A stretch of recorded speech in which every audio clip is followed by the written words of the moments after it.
Hello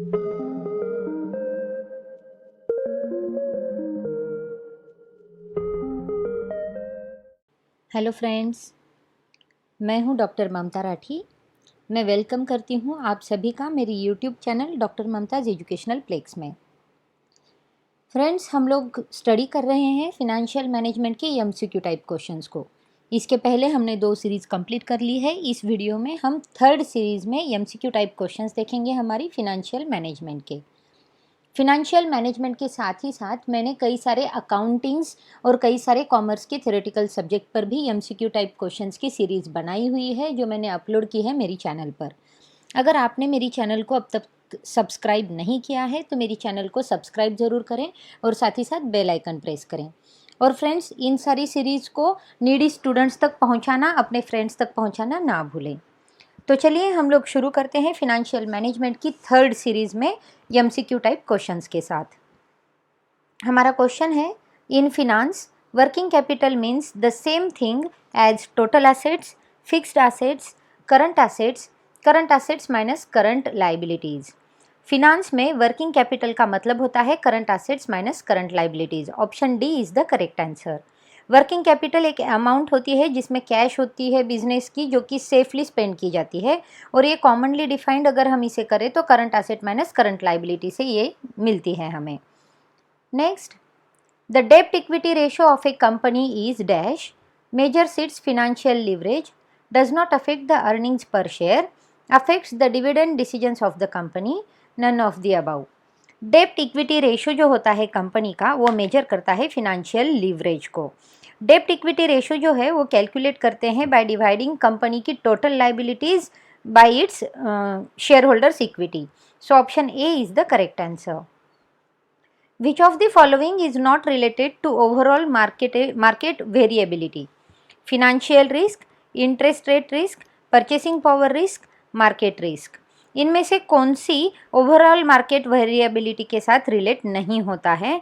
तो financial risk जो है वो रिलेटेड नहीं होती है ओवरऑल मार्केट वेरिएबिलिटी के साथ। फिनेंशियल रिस्क एक ऐसी रिस्क है जो कि कंपनी नहीं लेती है उसकी ऑब्लिगेशंस को पे बैक डेब्ट्स में मीट करने के लिए। सो option A is the correct answer. In proper capital budgeting analysis we evaluate incremental accounting income, cash flow, earnings, operating profit. In proper capital budgeting analysis we evaluate incremental cash flow. Option B is the correct answer.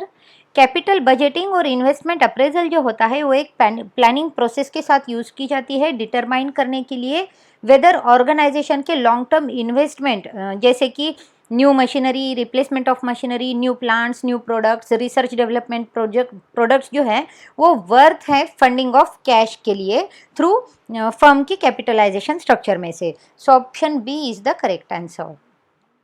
Which of the following statements are true in respect of working capital? Gross working capital is the sum of total current assets.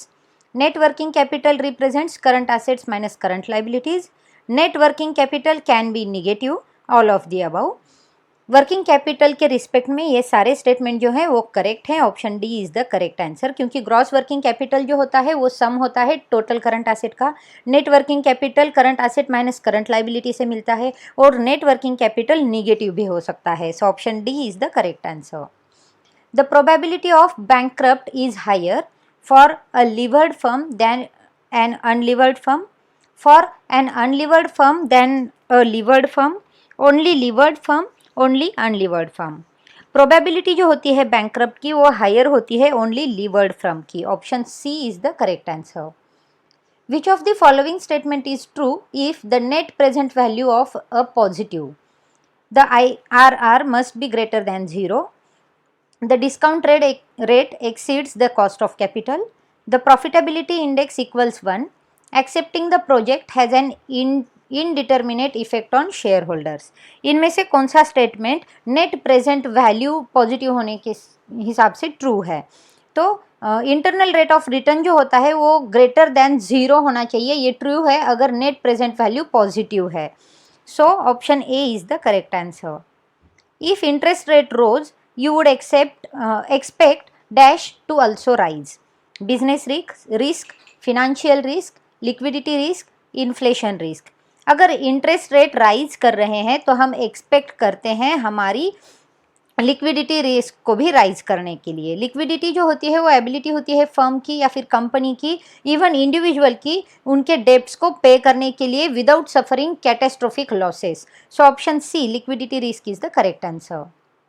All of the following influence capital budgeting cash flows except accelerated depreciation, salvage value, tax rate changes, method of project financing used. इनमें से कौन सा capital budgeting cash flows को influence करता है except method of project financing used? क्योंकि capital budgeting एक ऐसी प्रोसेस होती है जिसमें बिजनेस अंडरटेक करता है उसके जो कुछ भी मेजर प्रोजेक्ट्स या इन्वेस्टमेंट्स होते हैं उनके पोटेंशियल्स को इवैल्यूएट करने के लिए। सो option D is the correct answer. Financial management is indispensable in any organization as it helps in dash taking sound financial decision, proper use and allocation, improving the profitability of funds, all of the above.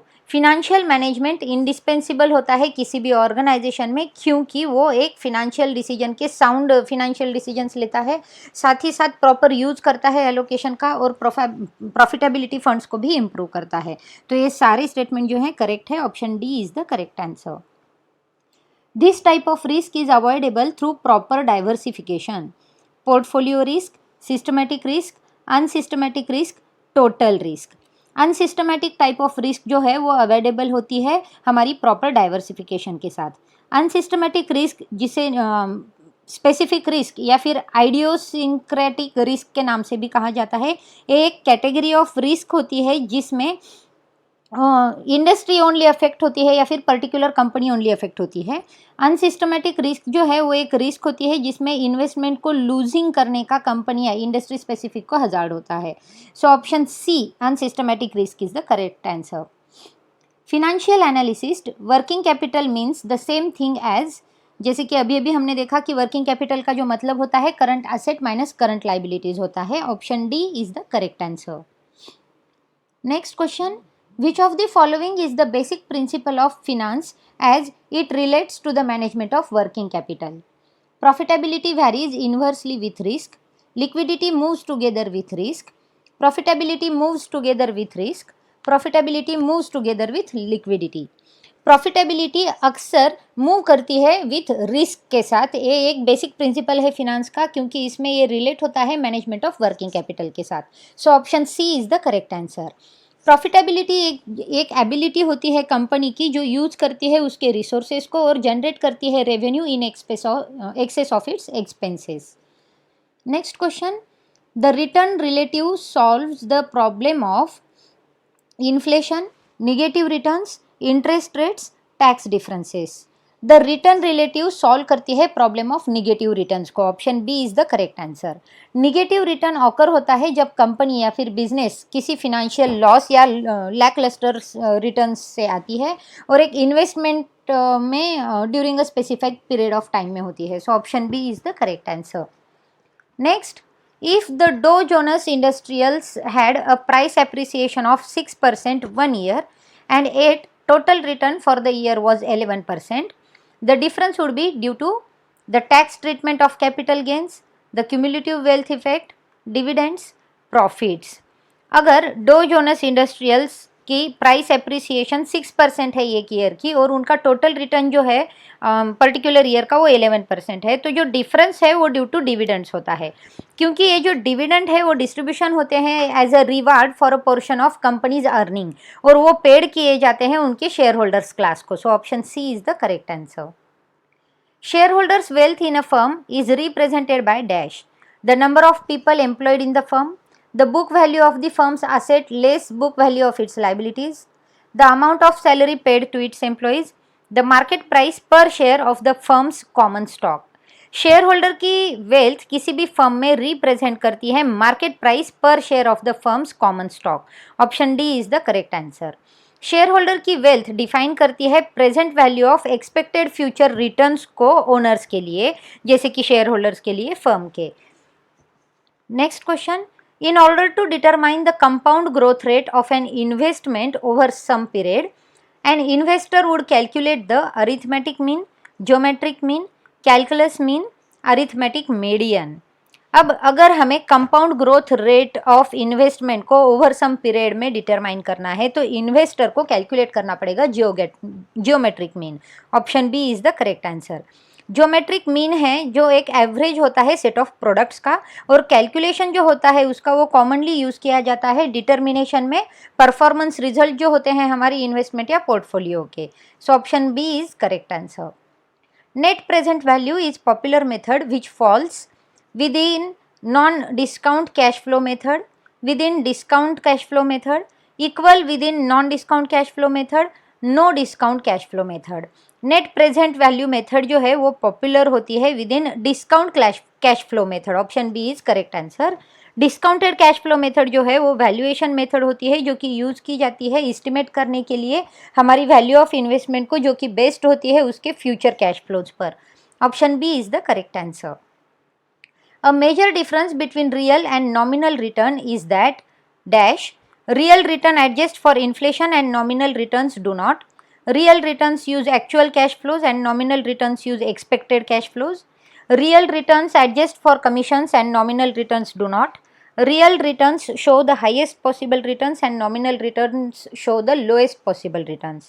एक major difference जो होता है real और nominal returns में वो होता है real returns जो होते हैं वो एडजस्ट करते हैं इन्फ्लेशन में, और नॉमिनल रिटर्न्स नहीं करते। So option A is the correct answer. When most people refer to the mean they are referring to the arithmetic mean. जब भी हम मीन के बारे में बात करते हैं तो हम अरिथमेटिक मीन के बारे में बात करते हैं। So option B is the correct answer.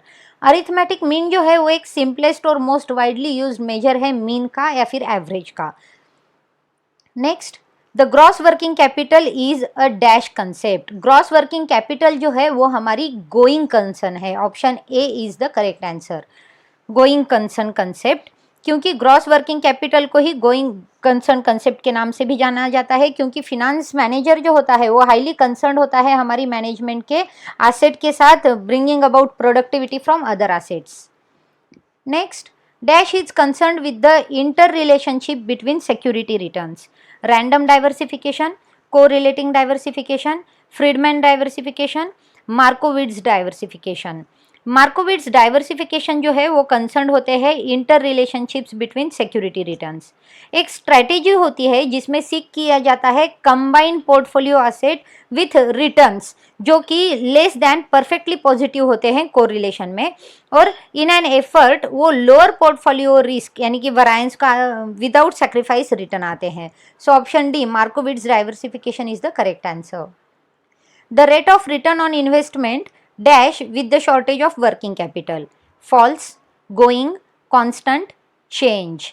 अब शॉर्टेज अगर होता है वर्किंग कैपिटल का तो रेट ऑफ रिटर्न जो होता है इन्वेस्टमेंट का वो फॉल हो जाता है, रिड्यूस हो जाता है, क्योंकि आरओआई जो है वो एक परफॉर्मेंस मेजर है जो कि यूज़ किया जाता है इवेल्युएट करने के लिए हमारी इन्वेस्टमेंट की इफ़िशियंसी को, और कंपेयर करने के लिए इफ़िशियंसी को हमारे नंबर ऑफ डिफरेंट इन्वेस्टमेंट्स में। So option A is the correct answer.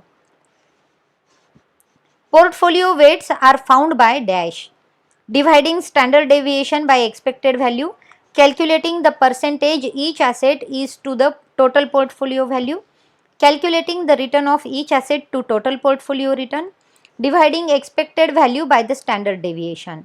Portfolio weights found out किए जाते हैं by calculating percentage each asset is to total portfolio value. Option B is the correct answer. एक portfolio जो है वो एक grouping होता है फिनेंशियल एसेट का, जैसे कि stock, bond, commodities, currencies, cash equivalents as well as their fund counter parts including mutual, exchange traded and closed funds में। Option B is the correct answer. Greater the size of business unit dash will be the requirement of working capital. जितना बड़ा business unit होगा उतनी ही large requirement होगी working capital की। Option A is the correct answer. Next, in order to determine the expected return of a portfolio, all of the following must be known except dash: probabilities of expected returns of individual assets, weight of each individual asset to total portfolio value, expected returns of each individual asset. All of the above must be known in order to determine the expected return of portfolio. अगर हमें expected return of portfolio को determine करना है तो हमें ये सारे statement देखने पड़ेंगे in order to determine expected return. Expected return जो होता है इन्वेस्टमेंट पोर्टफोलियो का, वो एक weighted average of expected return होता है ईच ऑफ इट्स कंपोनेंट्स के साथ। So option D is the correct answer. The fixed proportion of working capital should be generally financed from the dash capital sources: fixed, variable, semi variable, borrowed। Fixed proportion जो होता है working capital का, वो generally finance किया गया होता है borrowed capital sources के थ्रू। बोरोड कैपिटल कंसिस्ट करते हैं मनी जो कि बोरोड होती है और यूज़ की जाती है इन्वेस्टमेंट को करने के लिए। ये डिफर होता है इक्विटी कैपिटल से और ओन्ड होता है कंपनी के थ्रू और शेयर होल्डर्स के थ्रू। बोरोड कैपिटल को ही हम लोन कैपिटल के नाम से भी जानते हैं। Option D is the correct answer. Which of the following is true regarding the expected return on portfolio? It is weighted average only for stock portfolios. It can only be positive. It can never be above the highest individual return. All of the above are true. It can never be above the highest individual return is true regarding the expected return of portfolio. Expected return for an investment portfolio जो होता है वो weighted average of expected return of each of its component होता है। So option C is the correct answer. The volume of sales is influenced by dash of a firm: finance policy, credit policy, profit policy, fund policy. हमारा volume जो होता है sales का वो influenced होता है क्रेडिट पॉलिसी फर्म के credit policy के साथ। Option B is the correct answer. Credit policy एक इम्पॉर्टेंट पार्ट होती है हमारी ओवरऑल स्ट्रेटेजी की फर्म के, क्योंकि मार्केट और इसके प्रोडक्ट के लिए, और ये रेफर करती है उन डिसीजंस को जो कि वेरिएबल्स होते हैं जो इन्फ्लुएंस करते हैं हमारी अमाउंट ऑफ ट्रेड क्रेडिट को, यानी कि इन्वेस्टमेंट इन रिसीवेबल्स को। Option B is the correct answer.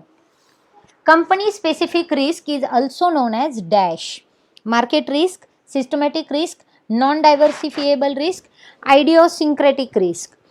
Company specific risk को ही आइडियोसिंक्रेटिक रिस्क के नाम से भी जाना जाता है। ये एक ऐसी रिस्क होती है जो नॉट कोरिलेटेड होती है ओवरऑल मार्केट रिस्क के साथ। ये एक ऐसी रिस्क है जिसमें प्राइस चेंज कॉज होता है यूनिक सर्क्यूमस्टेंसेस के साथ पर्टिकुलर सिक्योरिटी में, और रिस्क जो कि सेक्टर स्पेसिफिक या कंपनी स्पेसिफिक होती है। Option D is the correct answer. Factoring is a form of financing payables, receivables, borrowings, debts. Factoring एक फॉर्म होता है रिसीवेबल्स फिनांसिंग का। Factoring is a financial transaction and a type of debtor finance जो कि business को cell करता है उसके अकाउंट रिसीवेबल्स में, यानी कि इनवॉइसेस में, थर्ड पार्टी को, जिसे हम फैक्टर कहते हैं at a discount. So option B receivables is the correct answer. The relevant risk for a well diversified portfolio is dash: interest rate risk, inflation risk, business risk, market risk। Relevant risk जो कि एक well diversified portfolio के लिए होती है वो है market risk. Market risk में पॉसिबिलिटी होती है इन्वेस्टर के एक्सपीरियंसिंग लॉसेस के लिए, क्योंकि फैक्टर्स जो अफेक्ट करते हैं overall performance of financial market पर जो कि वो इन्वॉल्व होते हैं, जिसमें कि वो इन्वॉल्व होते हैं। So option D is the correct answer. The decision function of financial management can be broken down into the dash decisions: financing and investment, investment financing and asset management, financing and dividend, capital budgeting, cash management and credit management। Decision function जो होते हैं financial management के वो broke down होते हैं investment, financing and asset management decisions के साथ। Option B is the correct answer. Which of the following portfolios has the least reduction of risk? A portfolio with securities all having positive correlation with each other, a portfolio with securities all has zero correlation with each other, a portfolio with securities all having negative correlation with each other, a portfolio with securities all has skewed relation with each other। अब एक portfolio with securities all having positive correlation with each other होते हैं least reduction of risk के साथ। Portfolio एक grouping होता है financial asset का, जैसे कि स्टॉक, बॉन्ड, कमोडिटीज़, करेंसीज और कैश इक्विवेलेंट्स, और उसमें फंड काउंटर पार्ट्स भी आते हैं जैसे कि म्यूचुअल फंड्स, एक्सचेंज या ट्रेडेड फंड्स, क्लोज्ड फंड्स भी। So option A is the correct answer. The time required to process and execute an order is called allowed time, lead time, accepted time, fixed time. एक time जो कि required होता है हमारी order को process और execute करने के लिए, उसे कहते हैं लीड टाइम। लीड टाइम वो अमाउंट ऑफ टाइम होता है जो कि पास होता है from start to a process until its conclusion. So option B is the correct answer. Portfolio risk is best measured by the dash: expected value, portfolio beta, weighted average of individual risk, standard deviation. Portfolio risk best measured की जाती है by weighted average of individual risk. Option C is the correct answer. Portfolio risk में chance होता है हमारी combination of asset या units का उसके विद इन इन्वेस्टमेंट जो कि हम ओन करते हैं और फेल हो जाते हैं उनके फिनेंशियल ऑब्जेक्टिव्स को मीट करने से। So option C is the correct answer. The focal point of financial management in a firm is dash: the number and types of products or services provided by the firm, the minimization of the amount of taxes paid by the firm, the creation of value for shareholders, the dollars profits earned by the firm. एक focal point जो financial management का होता है वो होता है creation of value for shareholders. Option C is the correct answer. Markowitz' main contribution to portfolio theory is dash: that risk is the same for each type of financial asset, that risk is a function of credit, liquidity, and market factors, risk is not quantifiable, insights about the relative importance of variances and covariances in determining portfolio risk. मार्कोविट्स का main contribution जो था portfolio theory को लेके वो था insight about the relative importance of variances and covariances in determining portfolio risk. Option D is correct answer. Owning two securities instead of one will not reduce the risk taken by an investor if the two securities are perfectly positively correlated with each other, perfectly independent of each other, perfectly negatively correlated with each other, of the same category, for example blue chips. अब अगर हम दो securities own करते हैं instead of one तो इससे हमारी जो रिस्क होती है इन्वेस्टर की वो रिड्यूस नहीं होती है अगर दो सिक्योरिटीज़ परफेक्टली पॉजिटिवली कोरिलेटेड हो एक दूसरे के साथ। Option A is the correct answer. अब सिक्योरिटी का जो मतलब है वो होता है फंजिबल निगोशिएबल फिनेंशियल इंस्ट्रूमेंट जो कि होल्ड करता है some type of monetary value को। ये रिप्रेजेंट करता है ओनरशिप पोजीशन को in a policy traded corporation में वाया स्टॉक या फिर creditor relationship with a governmental body या फिर कॉरपोरेशन में जो कि रिप्रेजेंट करता है ओनिंग को जो इक्विटी बॉन्ड या फिर राइट ऑफ ओनरशिप में रिप्रेजेंट किया जाता है by an option. So option A is the correct answer. The market price of a share of common stock is determined by dash: the board of directors of the firm, the stock exchange on which the stock is listed, the president of the company, individuals buying and selling the stock. Market price जो होती है shares की जो कि common stock में determine करती है वो होती है individuals buying and selling the stock. Option D is the correct answer. The major problem with the Markowitz model is its dash: lack of accuracy, predictability flaws, complexity, inability to handle large number of inputs. एक जो major problem है मार्कोविट्स model में वो है उसकी complexity. Option C is the correct answer. Harry Markowitz model जो है वो अल्सो नोन होता है मीन वरायंस मॉडल के नाम से क्योंकि वो बेस्ड है एक्सपेक्टेड रिटर्न्स पर, मीन पर और स्टैंडर्ड डेविएशन पर ऑफ डिफरेंट पोर्टफोलियोज और ये हेल्प करता है हमारी मोस्ट इफिशिएंट सिलेक्शन को मेक करने के लिए by analysing various portfolios of the given assets. So option C is the correct answer. The long run objective of financial management is to maximize earning per share, maximize the value of the firm's common stock, maximize return on investment, maximise market share. Long run objective जो होता है financial management का वो होता है maximise करना हमारी firm की कॉमन स्टॉक की वैल्यू को। फिनेंशियल मैनेजमेंट एक एप्लीकेशन होता है जनरल प्रिंसिपल्स ऑफ मैनेजमेंट का जो कि फिनेंशियल पोजीशन ऑफ एंटरप्राइज को रिप्रेजेंट करता है। Option B is the correct answer. Dash dividend promises to pay share holders at future date: scrip, cash, stock, property. Scrip dividend जो है वो promise करते हैं शेयर होल्डर्स को फ्यूचर डेट में पे करने के लिए। स्क्रिप डिविडेंड प्रोग्राम तब होता है जब company instead of automatically giving their share holders cash dividend उनके शेयर होल्डर्स को चॉइस देती है आइदर रिसीविंग कैश डिविडेंड और equivalent in additional shares of the company. So script is the correct answer. Dash is concerned with the maximization of firm's stock price: shareholders wealth maximization, profit maximisation, stake holder welfare maximisation, EPS maximisation. Share holders wealth maximisation जो है वो concern होता है maximisation of firm's stock price के साथ। Option A is the correct answer.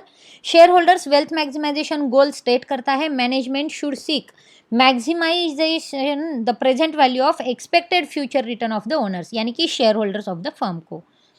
Next question, the Markowitz model assumes most investors are dash, risk averse, risk neutrals, risk seekers, risk moderators. Markowitz का जो model है वो assume करता है most investors risk averse होते हैं। Harry मार्कोविट्ज का जो मॉडल है उसको मीन वेरिएंस मॉडल के नाम से भी कहा जाता है, क्योंकि उसमें एक्सपेक्टेड रिटर्न्स और स्टैंडर्ड डेविएशन को डिफरेंट पोर्टफोलियोज में देखा जाता है और ये हेल्प करता है मोस्ट इफिशिएंट सिलेक्शन को एनालिसिस करके वेरियस पोर्टफोलियो को गिवन एसेट के साथ। So option A risk averse is the correct answer. According to the Dash model, the dividend decision is irrelevant. Jordan, Walter, XY. According to model, the dividend decision is irrelevant. Modigliani and Miller, इनका जो वो model है वो suggest करता है in perfect world there are no taxes और bankruptcy cost, the dividend policy is irrelevant. अगर ये प्रपोज करते हैं कि डिविडेंड पॉलिसी जो होती है कंपनी की उसके ऊपर कोई भी इफेक्ट नहीं होता है स्टॉक प्राइस का कंपनी के और कंपनी के कैपिटल स्ट्रक्चर का। So option A Modigliani and Miller model, option A is correct answer. According to Markowitz, an efficient portfolio is one that has the dash largest expected return for the smallest level of risk, largest expected return and zero risk, largest expected return for a given level of risk, smallest level of risk. मार्कोविट्स के according efficient portfolio एक largest expected return होता है given level of risk के लिए। ये जो theory है वो पायोनियर की गई थी हैरी मार्कोविट्ज ने उनके पेपर में पोर्टफोलियो सिलेक्शन में, जो कि पब्लिश की गई थी 1952 को by the journal of finance में। So option C is the correct answer. The cash management refers to the management of cash only, cash and bank balances, cash and near cash assets, fixed assets. Cash management refer करता है cash and near cash assets को। Cash management एक process होती है जिसमें हम collection करते हैं और मैनेज करते हैं कैश फ्लोज को। कैश मैनेजमेंट ये इम्पॉर्टेंट होता है बोथ इंडिविजुअल्स और कंपनीज के लिए, और बिजनेस में ये एक की कंपोनेंट होता है कंपनी की फिनेंशियल स्टेबिलिटी का। Option C is the correct answer. Portfolios lying on the upper right portion of the efficient frontier are likely to be chosen by aggressive investors, conservative investors, risk averse investors, defensive investors. Portfolio जो कि lie करते हैं upper right proportion में efficient frontier के, वो likely to be chosen होते हैं by aggressive investors. Option A is the correct answer. Portfolio एक ग्रुपिंग फिनेंशियल एसेट होता है जिसमें हम ये सारी फंड्स को देखते हैं, कमोडिटीज को देखते हैं। Next, Miller Orr model is suitable in those circumstances when the dash demand for cash is steady, demand for cash is not steady, carry cost and transaction cost are to be kept at minimum, demand for cash is variable.